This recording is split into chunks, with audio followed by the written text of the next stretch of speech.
लसूण सोलायचं म्हटलं की कंटाळा येतो. कमी असेल किंवा जास्त असेल.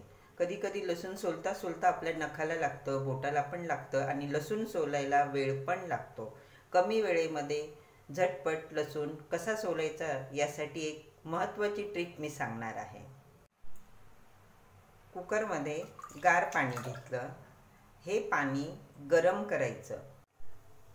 झाकण न लावता असाच कुकर ठेवायचा, कारण आपल्याला फक्त पाणी गरम करायचंय. पाणी गरम झालं, गॅस बंद करते. गार पाण्यामध्ये हात ओला करून घ्यायचा आणि हा लसणाला असा लावून घ्यायचा. लसूण थोडा ओला करून घ्यायचा. कुकरमध्ये आपण पाणी गरम केलं.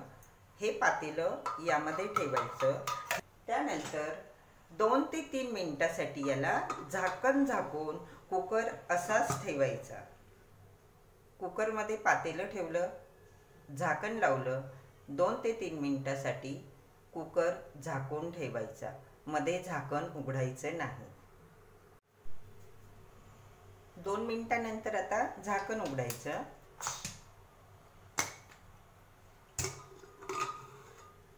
पातेलं काढायचं. लगेच लसूण सोलायला घ्यायचा. लसणाला ओलसरपणा येतो, त्यामुळे लसूण पटापट सोलला जातो. उपयुक्त अशी मी तुम्हाला ट्रिक सांगितलेली आहे. जास्तीत जास्त व्हिडिओ शेअर करा.